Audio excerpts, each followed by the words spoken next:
Step into the paranormal with Ernie Atwell and David Seiler, brought to you by Paranormal Inc., right here on WLFE DB Radio.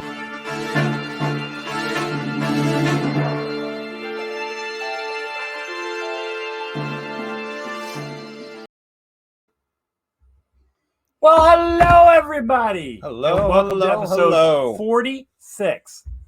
It's 46, I promise. I got no reason not to believe you. So what's happening, David Seiler? Oh, well, basically about 2 weeks ago, I decided to try to kill myself and break my own back. I was hauling a big piece of furniture across my floor, tripped and had it land on me. Oh, I thought you were going to say you was walking through the house and maybe thought you saw a ghost and took off running. And crashed through a wall. This was just my sheer stupidity. And I've been on a couch ever since. I heard a pop as I hit, and it was ugly. I couldn't move my feet for almost 20 minutes. Thought I broke my back. The older you get, you remember like when we were kids and things like that would happen, you would just bounce. Yeah, bounce up, let it roll. And you get in trouble for breaking something. Yeah. Now it's like, man, you moved too fast or moved the wrong way and out of commission. Yeah, gravity works. And then historic 1912 hit Ernie in the nose. Okay. What's up, guys?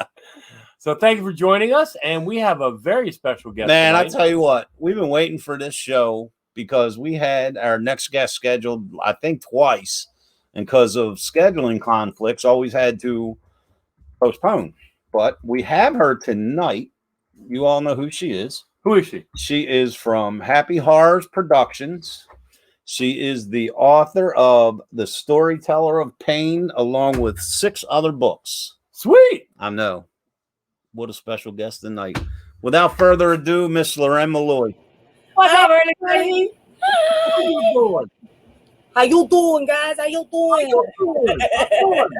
I'm happy to be here. Thank you for dealing with the scheduling conflicts. Man, we finally got you. How many? I know it's been like, what, a year we've been trying to... I mean, I've been busy. You've been busy. There's been some stuff. I mean, it's not like I was just sitting on my bed staring at the wall going, I don't want to do it. No. We're laying on the sofa because a bookshelf fell on you.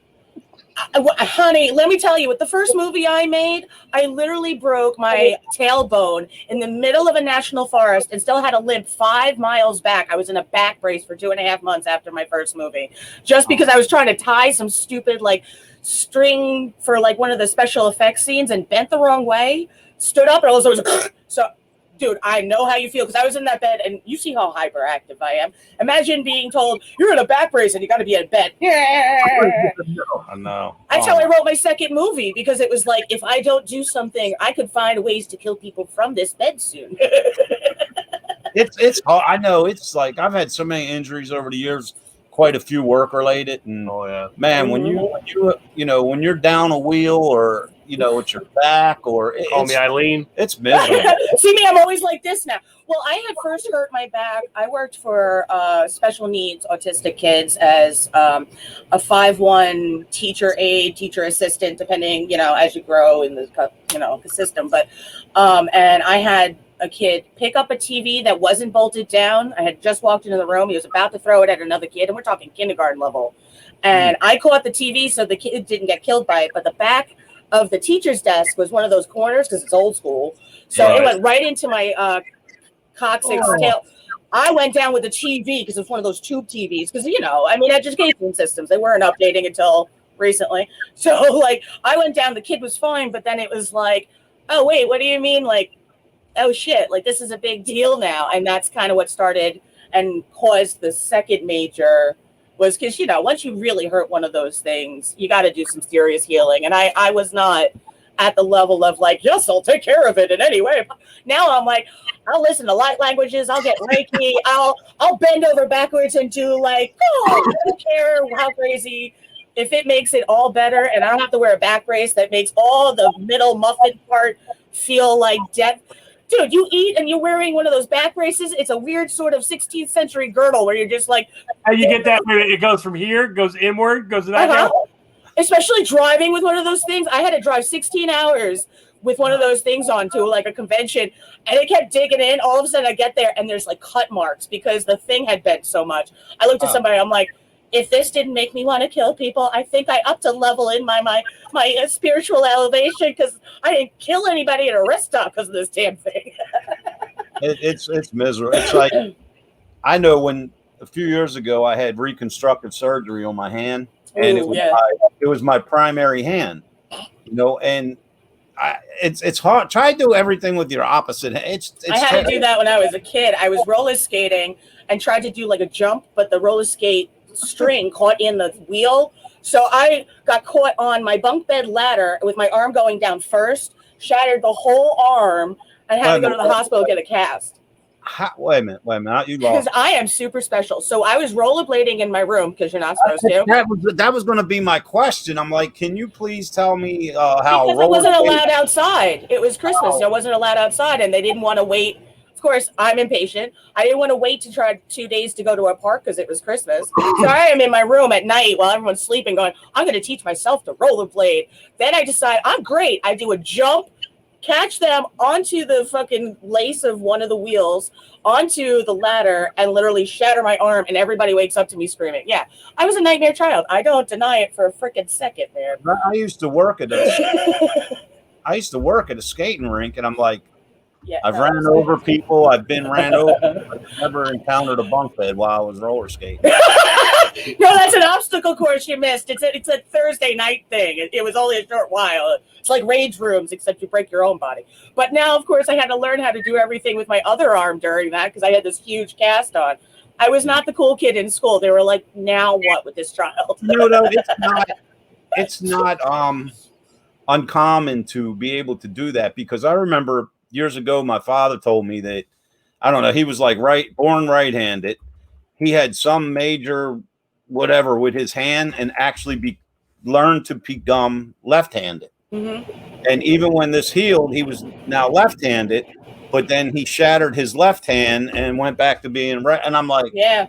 Well, I actually ripped up the whole shoulder muscle behind this arm. So, like, I had this one healed, and then I don't even remember what the story is with that. It was some crazy nonsense once again. I was always backyard wrestling as a kid. I was not the typical little girl. So I ripped all the muscles in here, and I couldn't use this arm. It was like one of those, like, hello, guys.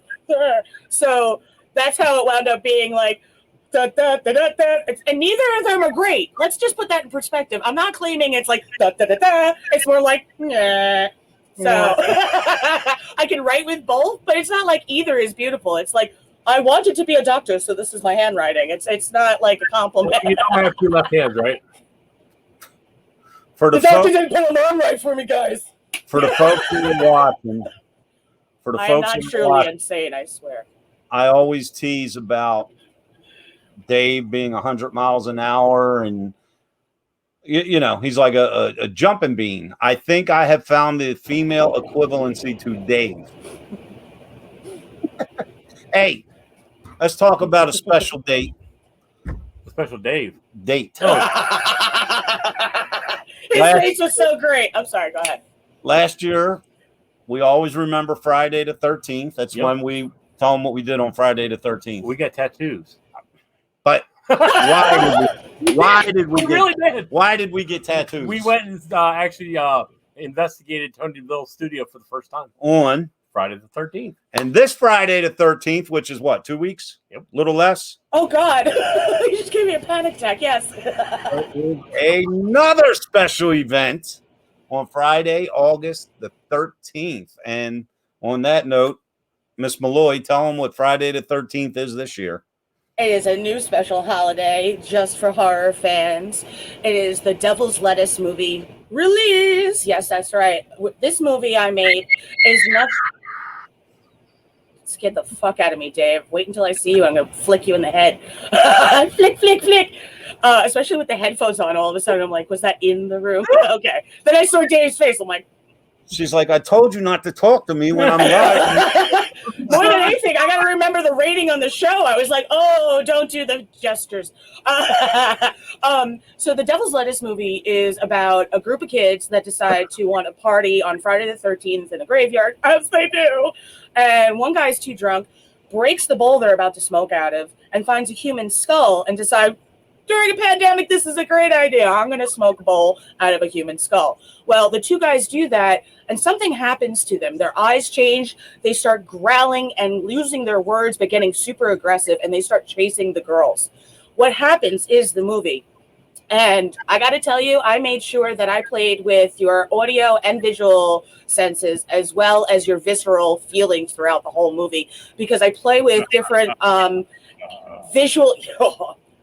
I was like for the lips moving again. I was like, neither of them. Because I mess with all those different types of visual things so that you could see different perspectives of the deterioration of the person, or, you know, are they possessed? What's going on with them? And there's amazing moments where I got to film inside a haunted, I swear, abandoned 100-year-old church. And the audio, I got to find it for you guys, because, you know, a lot of the background audio you cut out for the dialogue. But there were moments where I'm like, there is nobody on my team that night that had a voice of that tone that was just like, where you're like, I want to clean that up and figure that out.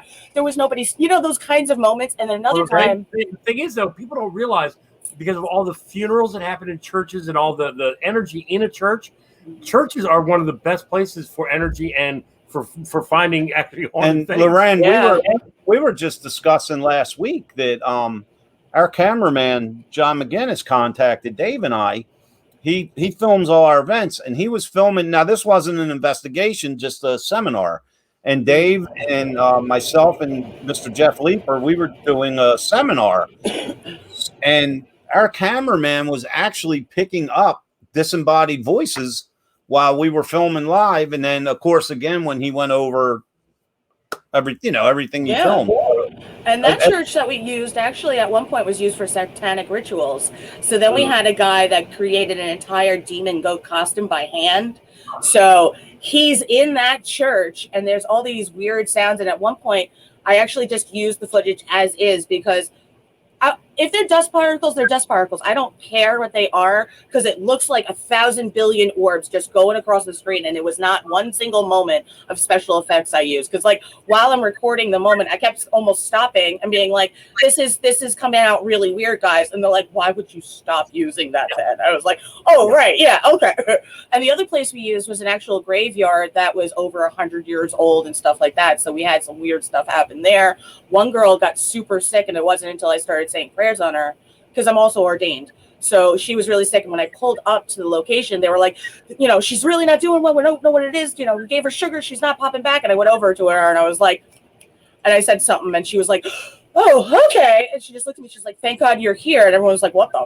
And she said something like messed with her, and she couldn't breathe. She was like in her body, but she wasn't. All the stuff we always hear when something's fucking with her. I'm sorry. You have me on a show with a G rating, guys. Just like a censor bar over my face like this. There it is. Oh, wrong one. Ralph! That was Ernie. There was an elephant under his chair.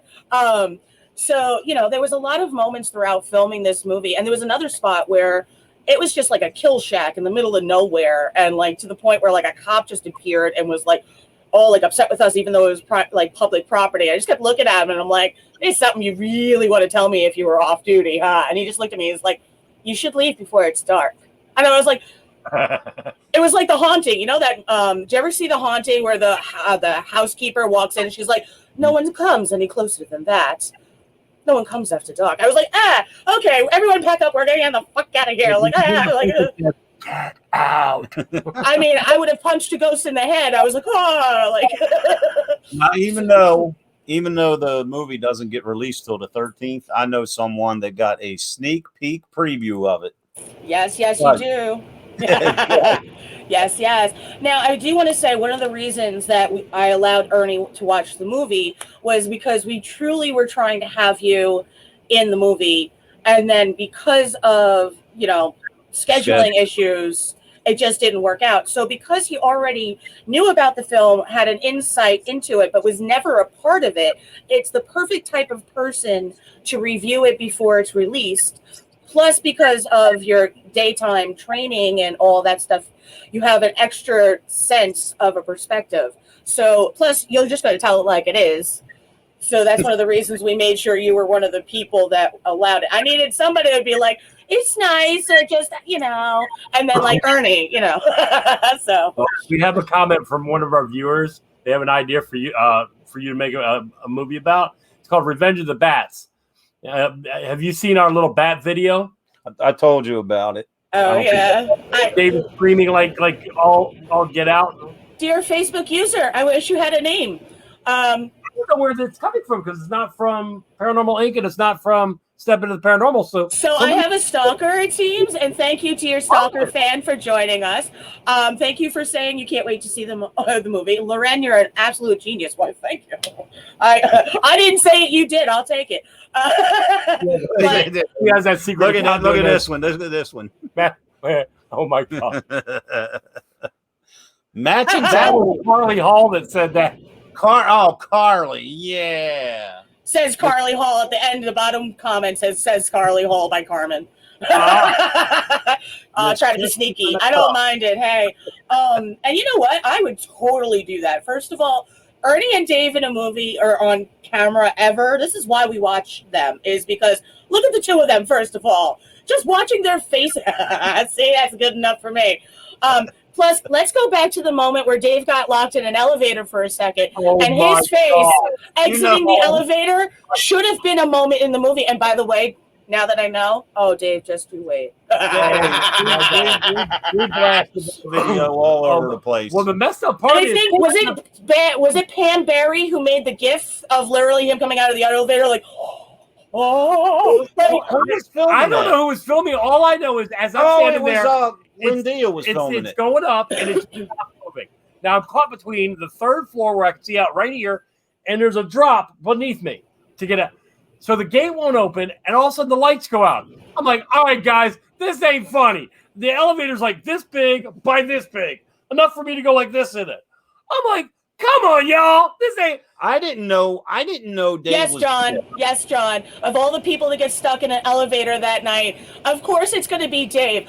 You think ghosts don't have an IQ? I mean, and that's not at you, John. I just mean like a general statement. They're going to look at the two of them and go, who would I get more of a cackle out of scaring? It's not going to be Ernie.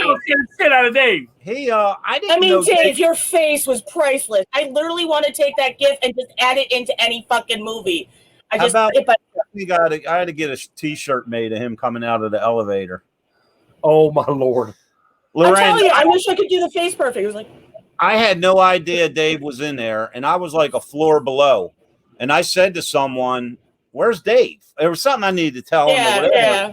And they're like, "I don't know. I think he went that way. Oh, maybe he went that way." And then all we hear is, "Get me out of here!" And I'm like, the footage I saw, this isn't funny. I'm like, "Where's that voice coming from?" Well, then he starts ramping up a little bit, like panic mode. And I'm telling Dave Haney, I'm like, "Can't we keep him in there like an extra couple minutes?" Well, also, I wasn't there, bro. Oh my God! Just get me the hell out of here, dude. If I was there, do you know how many voices I could fucking do and mess with you?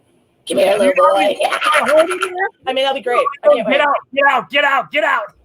Dude, Ernie, remind me. I'm going to just start sending Dave random, really creepy little videos. Just super. But like, it'll be great. I'm so excited. I have a new project. That was all good stuff, man. And by the way, to whoever made that comment about making the Revenge of the Bats, the answer would be totally. I mean, just the two of them would be fucking hilarious. That was Carly.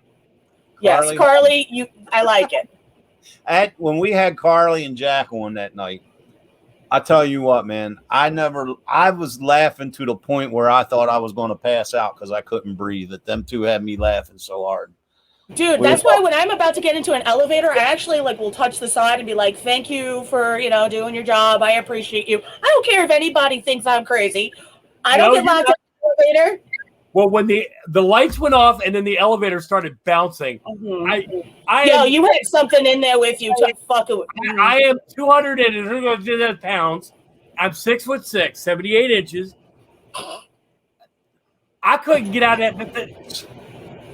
It scared the out of me. Where's my damn beat button? 78 inches by 4 inches. Thank you. You can't have me on G-rating shows. I do not.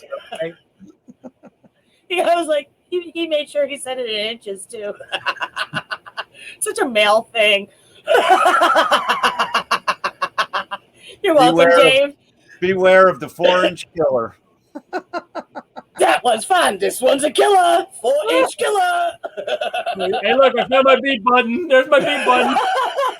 Carmen, we're gonna need you to just follow us around, going beep, or like one of those little like card out sensor bars right in front of my mouth. Just, But you know what? All seriousness, though, when Dave Haney was giving me a tour of the Hoover House, and I didn't know elevator was in there, and then he's like, I asked him what this was, and he's like, "Oh, that's the door to the elevator," and I'm like, "Elevator?" Yeah, it's like Loren, no joke. this elevator, it looked like a freaking phone booth. Yeah, dude, it probably was one of those. It was very cool that the house had an elevator. I wish I had an elevator actually in has my two house. elevators. You know what I mean? Like, I want an So elevator. you just picked you picked the broken one out of the two. You were like, yes, let me pick the one that looks like a coffin standing up. I should stand in that. I don't know if I've ever been in a house that had an elevator, you know? But well, the that thing was is, though, so because cool, I but- just hurt my back and I didn't want to do steps. Oh, I totally get it, but that's why they mess with you. Well, yeah, and it's like they knew I was already injured. Dude, if I was a ghost, I would mess with you. I mean, I would totally mess with Ernie. Let me tell you. I can't wait to start messing with Ernie. Because that's different. That's easy. When I die, I'm going to haunt him. I don't frighten. I know you don't. That's why you mess with it in other ways. All of a sudden, ooh, I think she's on crack. No, it's just Loren being like, ooh. No, there's something in his house that keeps pushing things over, and he calls me right. Hey, Dave, you're not going to believe this. It moved. Hey, Dave, it fell off. Hey, Dave, I know, it's so funny. You know what? It's funny you bring that up because I was in the basement last night and I was John, I'm looking glad you did. Good for you. at the heart plaque, right? and that hasn't moved. Like, I don't know what it happened to me, and then it happened to Ruby that night, and I can't explain it after that. Well, it's no. Who wants to do a trick more than twice? We can't figure it Dog out. and pony shows, though. We can't figure it out. But yeah, the movie's gonna be good. I mean, Ernie, you said you watched it twice, right? Let me. I won't give nothing away, but let me put my take on it. Would I tell, if it's okay, what I told you it reminds me of? Yeah, for sure. I was honored. The first time I watched it, and I mean, I hated to see it end. That's how into it I was. I actually forgot that I knew the people in the movie. Like, I was so into it, it was like I didn't even know who they were because their acting was everything was spot on. But after I watched it, I got that sense of, there's certain movies that you can just watch over and over and over. Yes. And I've always liked what I like to refer to as like the 70s cult classic type. Now, take modern day, but throw in the stink of like, 70s. It's hard to explain, but it was just like, it put me in mind of a modern day 70s cult movie. And it was, I watched it. What was it? My days run together. Either yesterday morning or the morning prior. I watched this because I always like to watch stuff twice because I'm so into it when I'm watching it the first time, excited that I missed stuff. So I rewatched it, But it was genius, man. It was pure genius from beginning, especially the end. Make sure when you watch Loren's movie, you watch it till it goes completely off. Dark. Yep. Yeah. So. I always do that. I always make sure I add stuff throughout the credits so that you're not just bored sitting there watching the thing scroll by trying to catch something. The way that you put it together, and what got me into it was just the background effects or sound effects and the music that you chose for it. It was so spot on that it just brought everything together. And the way you filmed it was completely amazing. I can't imagine being under that much stress. Tell people how they can go view what he's referring to. The Devil's Lettuce movie you can find on Facebook because there's a Facebook page. There's also an Instagram page. But if you go to the Vimeo, Vimeo, look up the Devil's Lettuce, and the movie will be on there for you to watch, stream, download, etc. As of Friday the 13th this August. If you'd like a DVD copy, you can contact me, and I do it through PayPal because it's just simple and easy. and there's a link that I'll send people that way.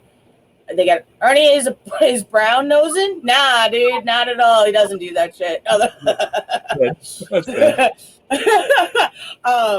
But yeah, if you're interested in a DVD copy, I can send you the link that's all set up, and that will go straight to you, because I think it's like $20 plus shipping, something like that. But and one of the things I got to say is I have to say thank you to my cousin Bob Snyder. A bunch of the songs in the movie were by his band, The Ooze.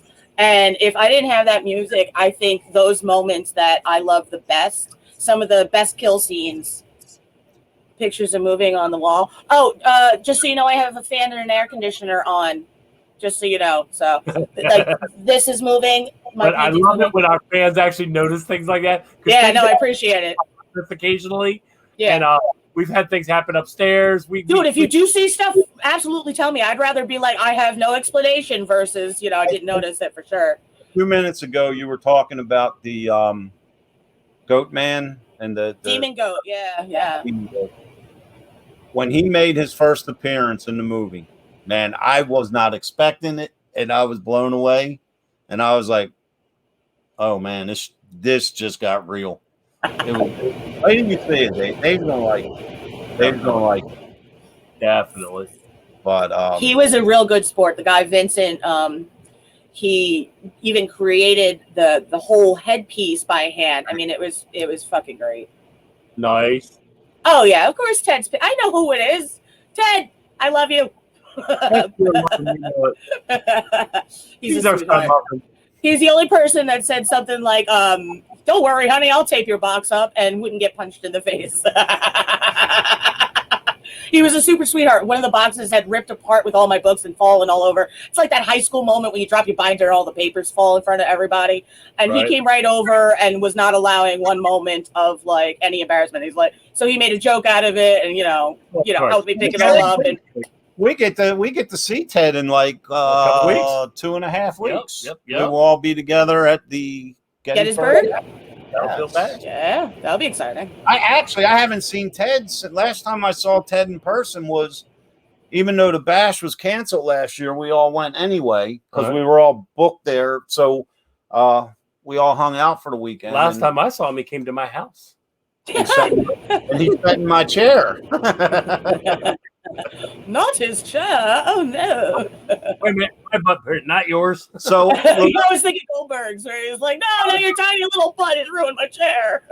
No. How does it? Because we were speaking when you were going through all the finishing and all the editing and all. Now that everything's done and the movie's set to release, how much has your stress level went down? Oh, Dave paid me. So much, because I was juggling all of that plus the other stuff I always do anyway, and with the movie, most people don't realize I filmed a large portion of it myself. I was the one, making sure got all the right outfits and everything together and the props. So, between that and then also most of the special effects I wound up having to do, because you got to remember the whole movie I had to do through quarantine. And in a lot of cases, I couldn't have that many people and make sure that we were truly safe without, so we took all the right precautions and all that stuff. But there was a lot of moments where it was like, I had to do it myself so that we're all safe, because people got quarantined because of jobs and stuff.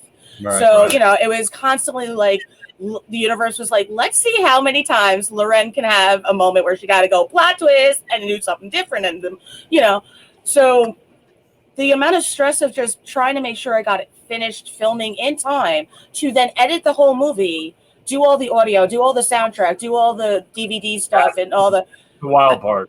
I mean, I did all of it, and I got to have a shout out to RJ Alves, because he made the DVD cover and the movie art poster, and he knows that I am a fan of oh god, I'm so sorry I blanked, but stop no the movie Opera Suspiria. I couldn't get the words out to say it right. How you say it? Suspria. Suspiria. Dantos.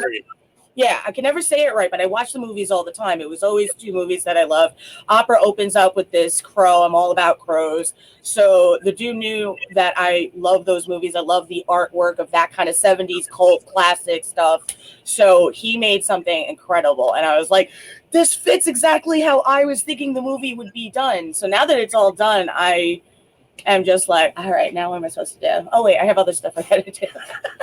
But there is this huge, like, relaxation moment for me, because think about it, expand over. I started in 2020 making this movie during the pandemic, and now it got more and more stressful, more and more difficult to even plan film shoots. You know how many times I had to change locations because they were like, we can't take the risk, and it was like, oh, so this scene was going to be in a bedroom and now it's going to be outdoors again. Okay. Twitch, I got it. But I mean, the amount that I wound up learning to do myself, it's always worth it. I think knowledge is always worth it. So now I'm just like, all right, I can relax. And then I'm like, I say to Ernie all the time, no, I need to be doing something next. I got stuff I got to figure out. I can never just sit still, as you can tell. So if you ever need help with filming anything, John, who's on right now, I already told her. He's awesome in production and post-production. He's like amazing. He can actually make me look good. So John, they gave you to me, so welcome. I have learned in these recent days, I don't say no. I'll say, yeah, sure. You will, actually, Loren, you will meet John on September 25th. Yep. Oh, yes, that's right. I'm so excited about this. Yep. You guys tell. You Who tell. wants to tell him? Well, September 25th is the world's largest ghost hunt. And we are going to be there with we're doing the investigation, and we have a handful of spectators that are going to be with us, including our cameraman, including Loren, and a few special guests. And we will be broadcasting live from the Sam Miller Mansion in Columbia, Pennsylvania. The way it's working as of now, things are always subject to change. Of course, Dave and I will be there, and our guest investigators for that night will be Loren, Kelly Miller, and Jeff Leeper. Yep. Now, Amy, who runs Sam Miller Mansion, she's having, I think, 6. I don't know how she's choosing them, but 6 people are going to come, and observe us, right. Investigating. And let's make that clear again. Amy is choosing them. Don't message any of us trying to figure it out, because I've already gotten that stuff. I don't handle any of that. We're just there to investigate, and whoever's there observing is observing. Just because you know me, you're not going to especially get in, guys. And no offense, there's nothing I can do.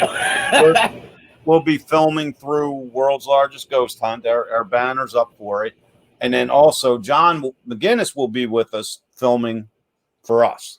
So it's amazing, man. I can't. Well, you tend to get a lot of stuff in the wood shop. I tend to get a lot of stuff in that first room at the top right of the stairs. Yeah.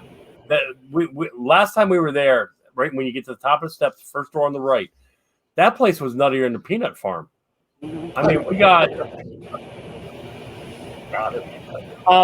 You guys are having distortion come through on your side. There's definitely the comments are saying it as well, so I can hear it. It's like, and I'm not doing it. His elbows were hitting the table, and he doesn't. Oh, look, and he didn't say anything. He put the freaking elbow down and then didn't say a word. He's like, look. Yep. That's why if you don't see me, every now and then you'll see this under the table, because I'm banging his leg going, get your damn elbows off. How is me leaning on the table? It's not. It's not. See that? Now, if I move of course, but if I just lean on the table. Sounds like thunder. My bad. I love that the both of you are so trying not to find any paranormal reason, even though every show you guys are like, I have ghosts in my house. Ignore what's going on over there. Monkeys. That book always flies around in the air behind me by itself. No, that Sam Miller Mansion has already been calling out to me. I mean, we had that phone conversation that last time that you were there where it was like, Loren, and I was like, what? Yeah, I mean, that place is no joke. I mean, when you see it from outside of the print shop, you're not expecting when you go in to actually see what you see. But what gets me is, on the 3rd floor, there's a window in the wall. Mm-hmm. If you can look in, look left, look right. There's no stairway in there. There's no doorways in there. There's no steps, no ladders. It's like a hiding spot. It's a hiding spot behind a hidden window. And if you look outside of that window, there's a framework where it looked like what I would suppose a bookshelf would be.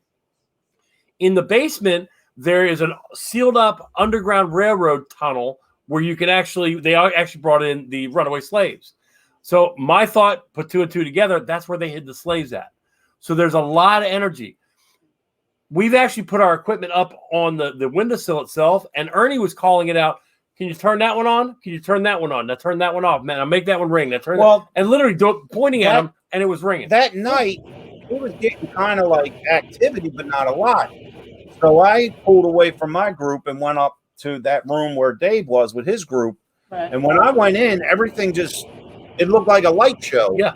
And, I kind of tried to calm everything down, bring everything to even keel. And then I was like, okay, if you're here, light up that green light. And that green light would come on a REM pod. He would call the light on the REM pod. And I'd say, all right, stop. Now turn this flashlight on. And then the flashlight would come. And it was just like. And now make that one hit red. And it would go. And I mean, like clockwork. Yeah. So, for sure. I'm telling you, that was interesting, especially the stuff that kept coming through. I was telling Ernie where it was like, remember where I said I had envisioned like a boy hanging from, like sitting on the rafters or whatever, Ernie? I never did tell, because Dave's been kind of hurt and I've been kind of busy and we haven't had our everyday conversations. But she said that exactly what she said she was envisioning, I guess. And I told, my daughter, while we were there doing an investigation, said, Dad, there's a kid up in the rafters right there. Can you see his feet dangling? And we're all trying to see the snapshot. Now we've got shadows up there, but I can't see it. My daughter can see certain things that I can't. Yeah. She's like, Dad, he's just sitting there like with his feet dangling, talking to us. Mm-hmm. That's exactly what I saw. I said that, and I'm like, oh my God. Yeah, but we got the photo of it too. Yeah, so and I never saw the photo. I had no idea. I mean, I didn't know anything about this place existing, which is really because I've never really looked into everything. I go wherever God moves me, really. And I always tell Ernie that. So when I wind up in paranormal locations and people invite me, it's like, oh, I really must need to be there. Especially when the thing actually was like, I want to talk to Loren or whatever. We had that weird phone call. I mean, that thing was nasty, and I yelled at it, and it was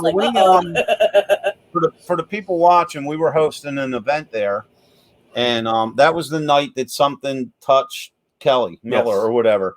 And she got nasty with it. But she got nasty with it. Wait until both of us are there and I kick its butt for touching her. I don't play. I think we were doing a Phasma box session, and I had Loren on speakerphone, and we were doing an experiment that way.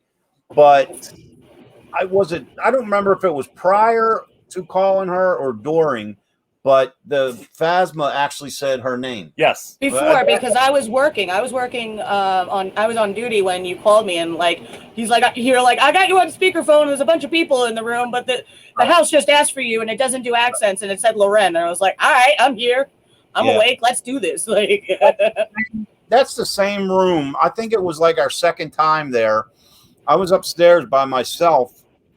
The room to the left, I saw a shadow about 4 feet tall, and it went across the wall and then hid in the room that we were when I called you. Yeah, that's definitely went right across the wall, right in the room. It was like my first time in that room. I think I chased it into the room, and when I went around the wall, it was a dead end. So I was dude, imagine you actually bashed your head in like in the movies, like running, there's a wall. That'd be hilarious. I'll talk to the ghost. Let's see if we can get it on camera. That would have been him. Yeah, that's it. I have a tendency to walk into walls occasionally. But that place has been speaking to me since you called me, where, I told you I was like the little boy I always say hanging from the rafters, but that's an incorrect phrasing because I don't want to give the wrong image. The thing is, what's going to be really cool is it's such a big place. Oh, it is. And there's only going to be, I believe, 6 of us investigating for World's Largest. You know what I mean? So we can break off in teams of 2 or even teams of 3. Right. We're not going to get all the contamination. We can be throughout. Right. Because, we've hosted a investigation with 40 people and there was no contamination. That's how big it is. That's how, when you separate, you know what I mean? But, and with Kelly Miller and Leper, the combination of both their energies and ours is definitely going to cause. Because I mean, Kelly's a freaking Earth angel, and Leper is just he's hilarious. So that good energy that always sparks off of him. But with his status in the spiritual realm, they're not going to take him lightly ever. I mean, he is a force to be reckoned with. You look one out, you might look at him and be like, he's adorable, but the spirits look at him and go, oh fuck, it's Leper. We better be careful. I mean, literally. I don't even know if he realizes it either. I know he does. He fell in love with that the first time he was there with us, because he actually, I think it was yesterday morning at like 4:30, 5 o'clock in the morning. I was back up already, and I get a message from him on my phone, and he's like, "Are you awake?" And I'm like, "Oh man, something must be wrong." I'm like, "Yeah, what's wrong, Jeff?" He's like, "When you going back to the mansion?" And I'm like, "Jeff, we're all scheduled, 25th." He's like, "Yeah, well, I know that, but I just wasn't sure if you're going back prior." And I'm like, "Nah, that's our next time." But Jeff loves that place, man, and you're going to be shocked, Loren. You're going to love it. If you love creepy and dusty and spooky and you're talking about locations. Never mind. You're gonna love this place. I mean, I'm pumped. Especially since the place constantly talks to me now. It's like they're excited about. One, I think they're going to be very entertained when me and Kelly decide to kick this thing's ass for touching women. I mean, that by itself, that's a good mission. Bad entity. It's gonna be so fun. It's definitely, I can already get images of the place. I looked it up a little bit, just seeing some outside pictures when it was originally built, because those images kept flashing, that brick and mortar kind of, whatever. So it's going to be a hoot. I can't wait. When you see like our world's largest banner that Maria sent me, it looks good. When you see the outside, you have no idea what you're in store for. Because like I said, when we went there for the grand opening event, we walked in, it was the print shop. You go through a little vestibule area, and then you're in the big parlor. Yeah, the giant parlor like the old time. Like I always say, it puts me in mind of Interview with a Vampire. Yes. But you're in this parlor, and I thought that was the whole place. I honestly did. So I said, what's that little door over there in the corner go to? And they're like, oh, that goes up to the mansion. And I'm like, oh. It's almost like Alice in Wonderland door. It is. It's like this tiny little door. Goes up these steps, and then all of a sudden it's just like everywhere. Yeah, it's just, wait till you see it. And when you see the pictures on the wall, they actually have pictures from back during the Civil War, during the burning of the bridge that crossed the Susquehanna. Mm-hmm. They decided to actually burn the bridge in that location. So there's a lot of energy from that there. Yeah. But when you look at the pictures in depth, there's like 3 or 4 of them on the wall. Some of them are just straight, it's burning of the bridge. But then when you see the faces on some of the pictures of the people, it'll just send a chill right through you. Yeah. The other thing is, this place also used to be a toy company. Yes. So down in the basement, they've cleaned a lot of it up, but there's these little toys in the dirt that they used to make there. And if you touch them, take them, things get weird down there. Yeah, it's not yours to touch. Exactly. So, I might look, here's some of the toys they used to make and clean out some of the dirt. Dave's going to touch all the toys and move them. That's what we've decided, right, Ernie? Yeah? We're going to put, this is what we're going to do for World's Largest Ghost Hunt. We'll put. I am not Aaron, damn it! We will put Dave down. Yes, you are. We will put Dave down in the basement for 15 minutes alone in the dark with no flashlight to play with the toys. I'm good with that. Then we'll put you in an elevator again. If this was not a G-rated show, I would start with using some letters of the alphabet right now. Don't worry, dear. We won't lock you in too long. The first time this was pre-Paranormal Inc. days, but the first time Dave and I investigated together, I met him and a bunch of his friends at a mansion, and I was like, Dave, I got a great idea.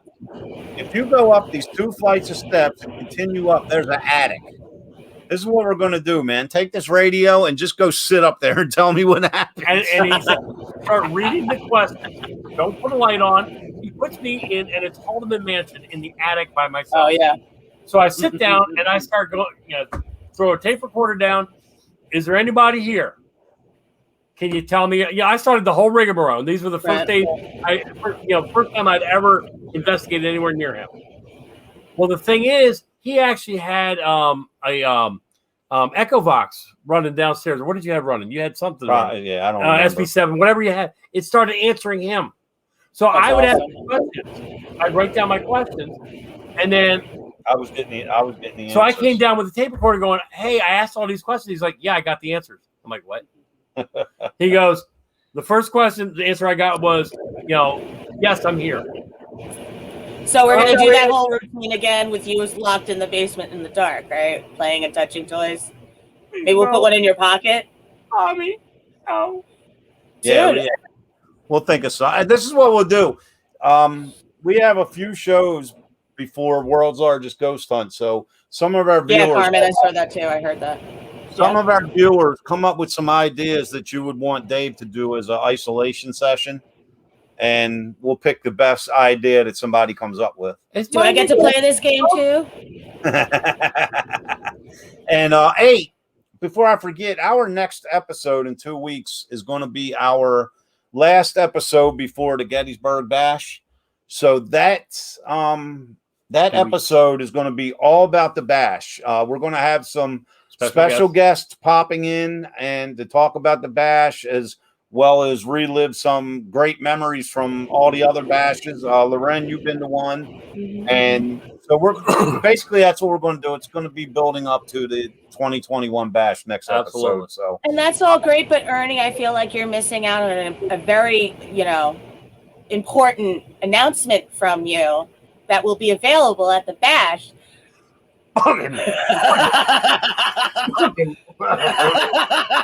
I didn't want to bring it up, but I made you. Well, why don't you go ahead and? No, it's not mine. Shame on you. Last episode I announced after, oh my goodness, 2.5 years of trying to get this done, I finally, with the help of someone very special, completed my book, and it will be released on August 19th. And if everything goes as well as planned, I will have copies of it for sale at the Gettysburg Bash 2021. And the worst that happens is you could pre-order it at the bash and it'll get sent to your house, right, Ernie? Yeah, but I hope you don't have to worry. It's just awesome. Loren, I shut the computer today and I'm like, done, finally done. Now, I wake up, I'm like, done. Oh, good. My stress meter went. Yeah. And now she just went. Brought it back up to my door and goes, Dave, after the show, I got my laptop here. I need your help doing something. Yeah. But it was, as much as I was stressed over this, and you've been working with me, I'm almost sad. I've put so much thought and so much of my heart into this to make it as just enjoyable and realistic as I possibly can put into words. And it's been such a big part of all my free time for the past 2 years. I'm almost sad that it's done, because I can actually tell you, it's for those that have written books and those that are about to try to write a book. It was so calming to me, and it was so peaceful, because when I was in my zone writing, because everything is about things that happened in the past and everything like that, it brought up all old memories of my family and my friends and things I've done, and it was so enjoyable. Like I told Loren the other night, whether I sell 1 copy or I sell 100 copies, I was such at peace when I was writing it, because it brought up so many great memories. And what is the book called? The book is called Paranormal, My Chosen Journey. Yay! And the cover is going to look great too. I saw a picture. It's going to be good. I know who helped make the cover. Yeah, real good dude. Well, helps you. Let me tell you. While we're on the topic, because the cover looks very basic, but the cover is so sentimental to me, because a lot of the parts in the book is the incorrect word. He means like minimalist. I am helping him with his wordage. But in the book, I reference a park that I spent a lot of time at. And on the other side of the fence at the top of the hill of the park was a cemetery. My family's there. My dad worked there as a kid. I worked there. And a lot of times, living with my grandparents in the summer, I was a big reader. I would take a book and I would go sit atop the hill and I would read. And so when we were on our way to Tony DeVille's to host our first public event there, I stopped by the park, and just because I haven't been there in probably 30 years. And I just took a photograph of where I used to sit, just to have. And then when I was home looking through my photos and stuff, and I was like, oh man, that's it. That's the cover of my book. It's nice and simple, and it's where my heart is. You know what I mean? It's my old neighborhood. It was a block from my house, and it's where I spent most of my time as a child, like summer playing. In the winter, we used to go sleigh riding, and I couldn't think of a better place or more meaningful for me. But when your average person looks at the book, they're going to go, what the hell is it? Not at all. Incorrect statement. We're working on Ernie, ladies and gentlemen. When I see him, I'll flick him in the face too. Don't worry, guys. But he has a really cool cover going on, since he's being silly. I'll say it because I got big balls, no problem.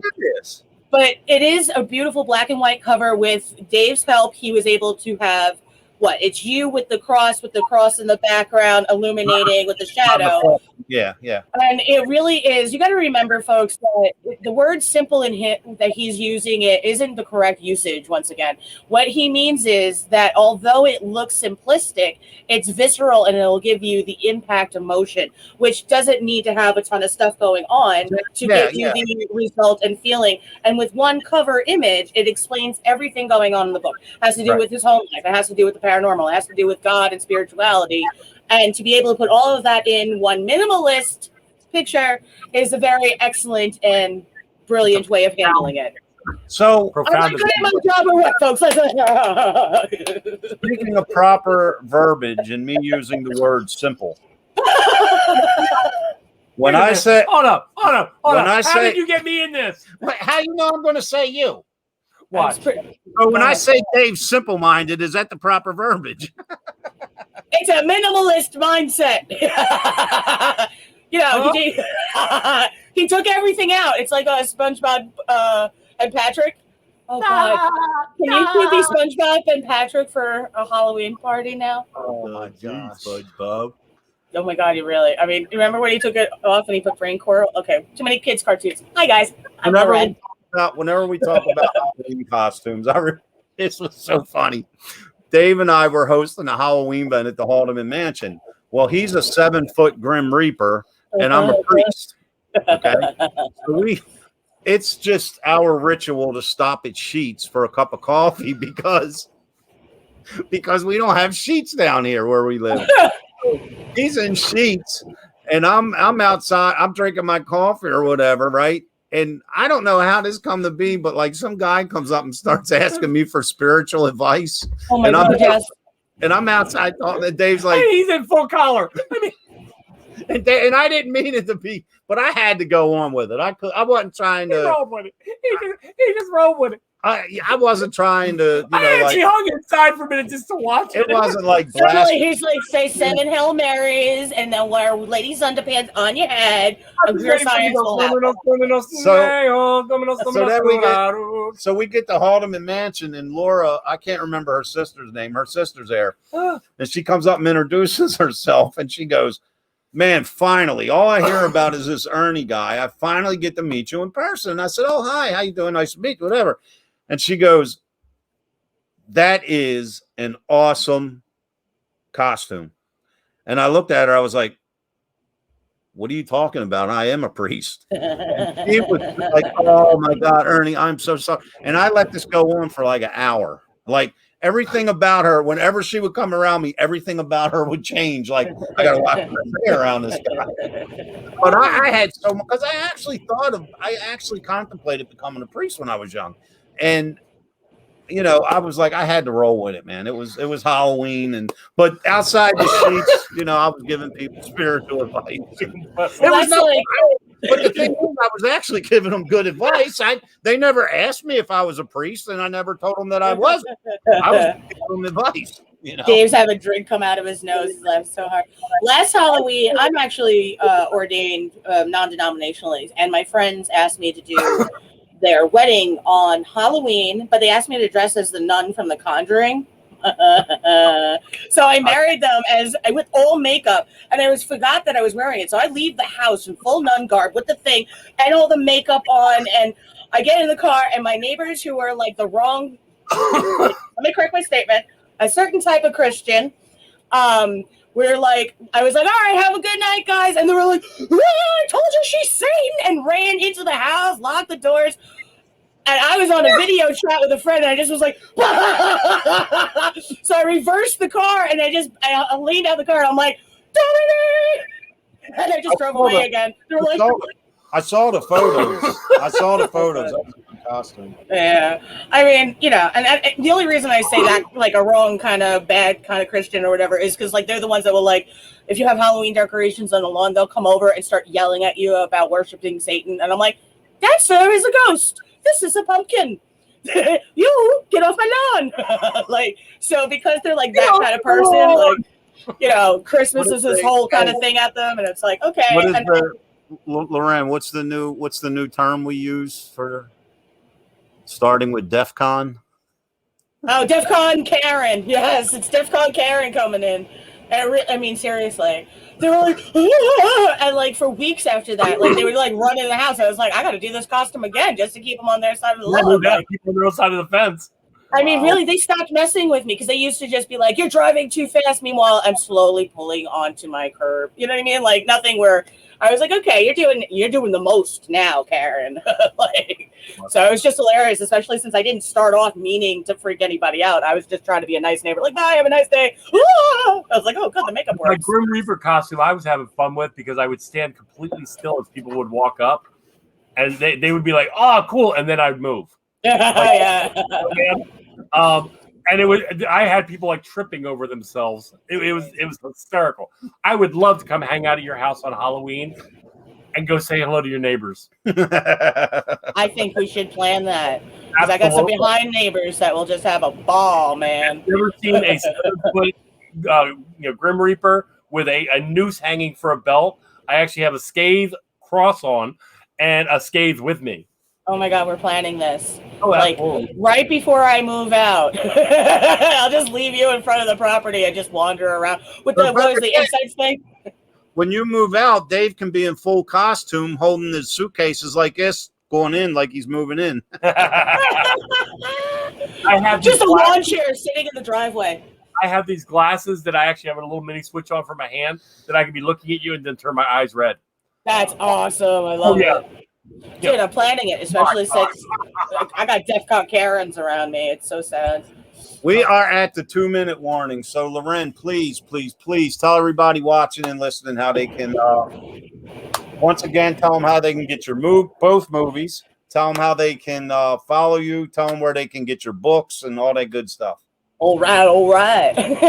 I'm Loren Molloy, LorenMolloi. You can find my books on Amazon. You just look up my name. There's The Bedtime Killer, The Very Devil Herself, and The Storyteller of Pain are the 3 big novels that I have. I have a poetry book, a children's book, all sorts of stuff. So look it up on Amazon. You can find it's right there. But if you're listening, now I spelled it for you too. So you can find both my movies, Yield and The Devil's Lettuce, on Vimeo. You just look me up on that. And you can find me on Instagram, Twitter, Tumblr, TikTok, Facebook. Just look up my name and I'm on all of them. Find her at the world's largest ghost hunt this year with Paranormal. You better be watching, guys. You're going to want to see my shenanigans. Can you bring a copy? Can you bring a copy of the children's book for him when September?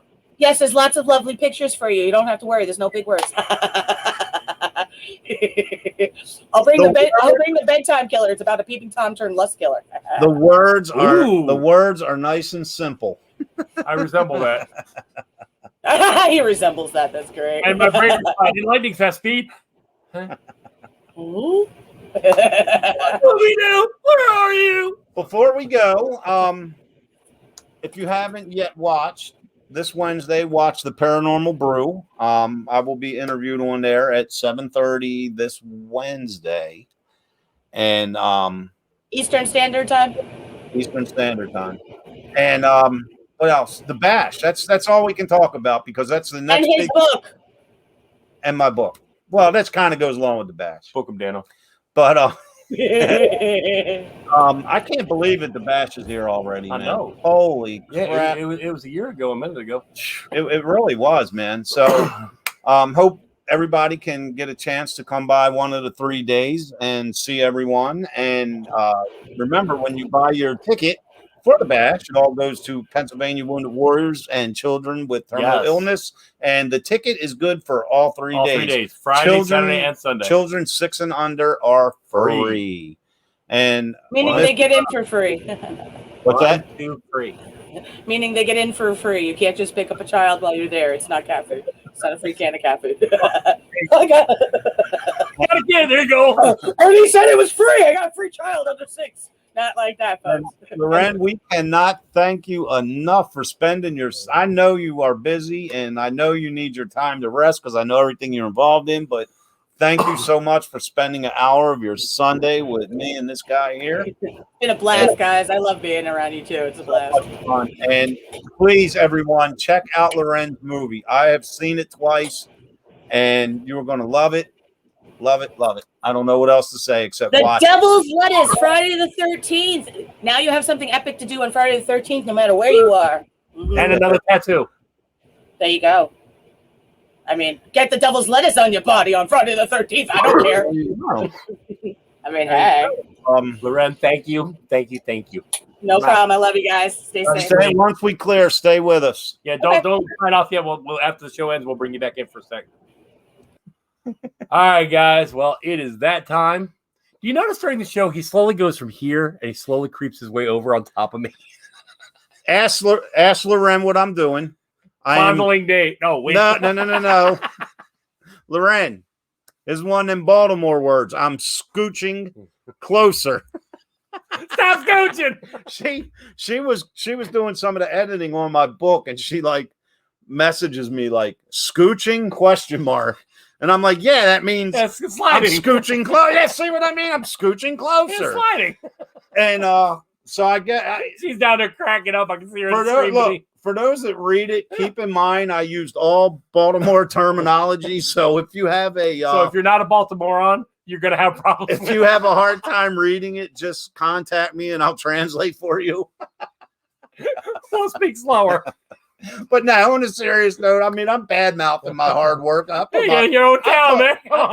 my heart into this, and I really think it's a nice, easy read, and it's enjoyable. It's a lot of fun, and that's all I can say. It's that time. Love you. Thank you for tuning in. Thank you for your support. Thank you for following us. Well, I was going to say see you at the Bash, but we got one episode left. One episode at the Bash. We're going to talk about the Bash and have some special guests. So love you guys. Thank you. Lots of love. You've been listening to Step Into the Paranormal with Ernie Atwell and David Seiler. Thank you for listening, and listen in next week for another topic and more great guests right here on WLFE DB Radio Network.